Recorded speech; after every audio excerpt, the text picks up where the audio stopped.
वीर योद्धा दानवीर कर्ण की कहानी। पौराणिक मान्यताओं के अनुसार कर्ण का जन्म कुंती श्री कृष्ण के बुआ को वरदान के रूप में प्राप्त हुआ था। एक दिन दुर्वासा ऋषि कुंती के पिता के राजमहल में पधारे। उस समय कुंती अविवाहित थी। तब कुंती ने अपने सच्चे मन से दुर्वासा ऋषि की सेवा की थी। कुंती के सेवा भाव से प्रसन्न होकर दुर्वासा ऋषि ने कुंती को बलशाली पुत्र प्राप्ति का मंत्र दिया और कुंती से कहा कि इस मंत्र से जिस भी देवता का आवाहन करोगी वह तुम्हारे समक्ष प्रकट हो जाएंगे और तुम अपनी मनोकामना पूर्ण कर सकोगी।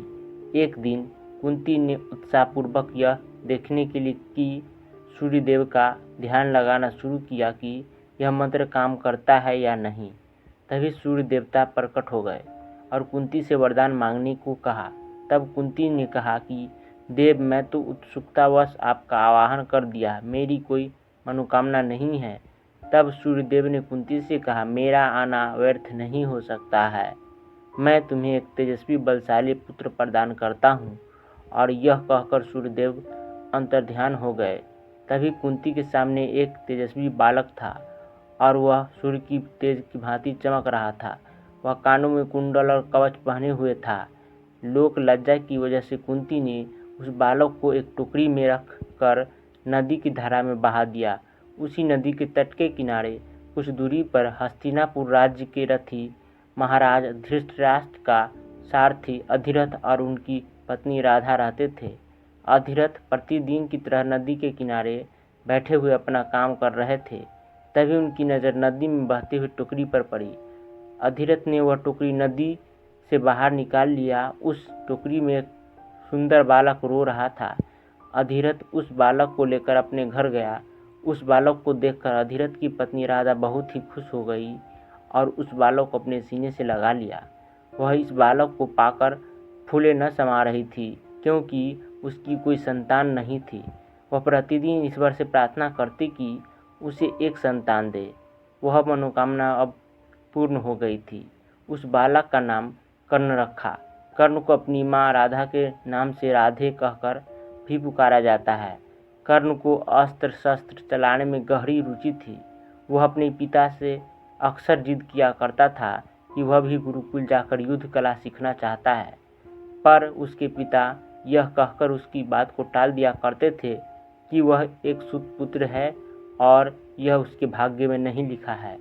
पर बार बार कर्ण के जिद करने पर उसके पिता अधिरथ उसे गुरु द्रोणाचार्य के पास ले गए, जो उस समय के सर्वश्रेष्ठ वीर योद्धाओं में से एक थे।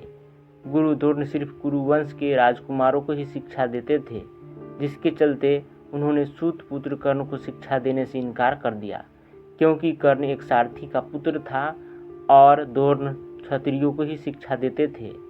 उसके बाद युद्ध कला को सीखने के लिए वह परशुराम से मिले, जो केवल ब्राह्मणों को ही शिक्षा देते थे। यह जानकर कर्ण ने स्वयं को एक ब्राह्मण बताया और शिक्षा प्राप्त की, जिसके चलते वह युद्ध कला और धनुर्विद्या में निपुण हुए। लेकिन जब एक दिन कर्ण अपने गुरु परशुराम को अपनी जंघा पर सिर रखकर सुला रहे थे, गुरु सेवा में लीन थे, तभी कर्ण की जंघा पर एक कीट कहीं से आकर काटने लगा। लगातार कीट के काटने से कर्ण को गहरी पीड़ा हो रही थी।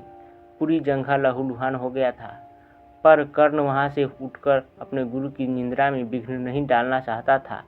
उसे डर था कि वह गुरु सेवा से विमुख न हो जाए, और उसे इस बात का भी डर था कि कहीं गुरु परशुराम क्रोधित न हो जाए।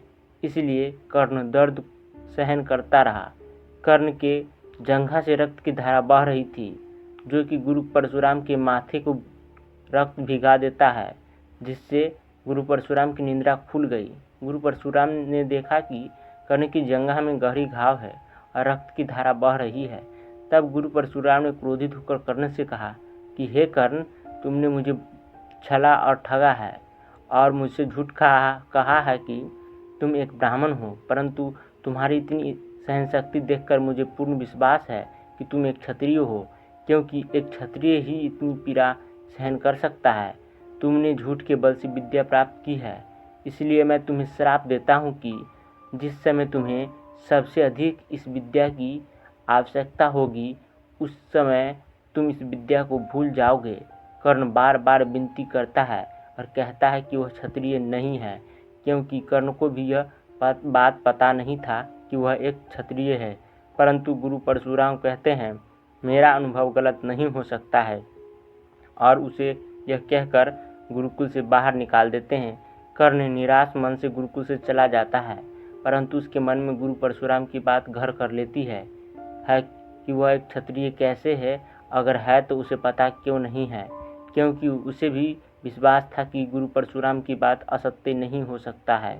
कर्ण अपने पिता की इच्छा को पूर्ण करने के लिए रुसाली नामक एक शुद्ध पुत्री से विवाह किया। इसके बाद कर्ण ने एक और कन्या से विवाह किया जिसका नाम सुप्रिया था। इन दोनों पत्नियों से कर्ण को 9 पुत्रों की प्राप्ति हुई। उनके 9 पुत्रों ने महाभारत के युद्ध में भाग लिया था। युद्ध में कर्ण की मृत्यु के बाद रुसाली भी कर्ण की चिंता पर सती हो गई थी। जब गुरुद्रोण ने हस्तिनापुर में युद्ध पराक्रम की एक प्रतियोगिता का आयोजन करवाया, तब उस प्रतियोगिता में अर्जुन को विशेष धनुर्धारी के रूप में सम्मानित किया गया। उसी समय वहां कर्ण आ जाते हैं और वह अर्जुन के द्वारा किए गए युद्ध कौशलों को भली भांति से कर लेते हैं और अर्जुन को द्वंद्व युद्ध के लिए ललकारते हैं। तभी सभा में उपस्थित कृपाचार्य कर्ण के हस्तक्षेप को निरस्त करते हुए उनसे वंश और साम्राज्य के बारे में पूछते हैं, क्योंकि द्वंद्व युद्ध के अनुसार एक राजा ही एक राजकुमार को ललकार सकता है। उसी समय दुर्योधन को लगा कि एक कर्ण ही एक योद्धा है जो अर्जुन को मात दे सकता है, इसलिए दुर्योधन कर्ण को अंग देश का राजा घोषित करता है ताकि कर्ण द्वंद्व युद्ध के योग्य हो जाए। उसके बाद कर्ण और दुर्योधन में गहरी मित्रता हो गई। कर्ण एक उदारवादी और दानवीर योद्धा थे। वह प्रतिदिन अपने इष्ट सूर्य भगवान की पूजा अर्चना करते थे। कहा जाता है कि सूर्य भगवान की पूजा करने के बाद कर्ण दान किया करते थे। उस समय उनसे कोई जो कुछ भी मांग ले वह खुशी खुशी उसे वह पूर्ण करते थे। यही कारण है कि महाभारत युद्ध के समय देवराज इंद्र ब्राह्मण का भेष बनाकर कर्ण से कवच व कुंडल मांग लेते हैं और कर्ण खुशी खुशी वह देवराज इंद्र को पहचानने के बाद भी दान कर देते हैं, क्योंकि कर्ण को उनके पिता सूर्यदेव ने पूर्व में ही आगाह किया था कि इंद्र छल कर तुमसे कवच व कुंडल मांगने आएंगे। परंतु कर्ण अपने धर्म का पालन करते हुए कवच व कुंडल दान कर देते हैं। देवराज इंद्र कर्ण की दानशीलता से प्रभावित होकर उसे वरदान मांगने को कहते हैं, पर कर्ण यह कहकर वरदान लेने से मना कर देते हैं कि यह धर्म के विरुद्ध है, क्योंकि कर्ण ने इंद्र को दान दिया था, इसलिए भिक्षु से कुछ भी लेना धर्म विरुद्ध था।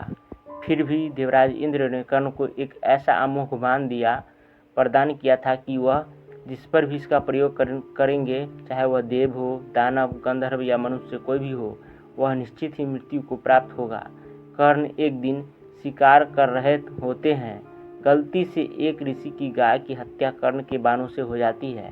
तब ऋषि ने कर्ण को शाप दिया कि जब वह रणभूमि में युद्ध कर रहे होंगे तभी उसकी रथ का पहिया भूमि में धंस जाएगा और कितना भी प्रयत्न करने पर भी नहीं निकलेगा। यही कारण है कि कर्ण महाभारत के युद्ध में भूमि में युद्ध कर रहे होते हैं, उसी समय उनका रथ का पहिया धंस गया और श्री कृष्ण के अर्जुन को कहने पर अर्जुन के हाथों निहत्थे कर्ण की हत्या कर दी गई। कर्ण जब महाभारत का युद्ध करने वाला था तब श्री कृष्ण ने कर्ण से कहा था कि वह भी पांडव है और सभी पांडवों में ज्येष्ठ है। अगर वह दुर्योधन को छोड़कर पांडवों के साथ आ जाए तो उन्हें राजगद्दी और छोटे का स्नेह प्राप्त होगा। तब कर्ण श्री कृष्ण के इस प्रस्ताव को अस्वीकार कर देते हैं कि उन्हें राजगद्दी की लालसा नहीं है, न ही स्नेह की। जब इन्हें इन सब की ज़रूरत थी तब तो वह प्राप्त नहीं हुई, और स्नेह उन्हें सबसे ज़्यादा अपनी माता राधा से प्राप्त हुआ है और वे राधे के नाम से ही जाना जाते रहना चाहते हैं। कुछ दिन बाद कर्ण के सामने पांडवों की माता कुंती उस समय कर्ण के सामने आती है, जिस समय कर्ण अपने इष्ट सूर्य देव को पूजा कर आगे बढ़ते हैं कि कुंती कर्ण से अपने 500 पांडवों की प्राण रक्षा की भिक्षा मांगती है। कर्ण अपनी माता से यह सवाल करता है कि क्यों वह उसे छोड़ दी थी, उनमें उसका क्या दोष। कर्ण अपनी माँ से कई सवाल करते हैं पर कुंती कुछ भी जवाब नहीं दे पा रही थी। तब कर्ण कुंती को वचन देता है कि उसके 5 पुत्र अवश्य जीवित रहेंगे। वह सिर्फ अर्जुन से ही युद्ध करेगा। अगर अर्जुन वीरगति को प्राप्त होता है तब भी कर्ण सहित 5 पांडव जीवित रहते हैं, और कर्ण वीरगति को प्राप्त हो जाता है तब भी 5 पांडव जीवित रहेंगे। कर्ण एक महान व्यक्तित्व थे। वे महान धनुर्धर, दानवीर, क्षमाशील और सच्चे मित्र भी थे, जिन्होंने कैसी भी विकट परिस्थिति में भी दुर्योधन का साथ नहीं छोड़ा। ऐसे मित्र दानवीर जो जीवन भर कष्ट सहते रहे पर अपने धर्म को नहीं छोड़ा। ऐसे महान व्यक्तित्व को संसार हमेशा याद रखेगा। अगर यह कहानी आपको अच्छी लगती है तो कृपया चैनल को लाइक, शेयर और सब्सक्राइब जरूर करें। धन्यवाद।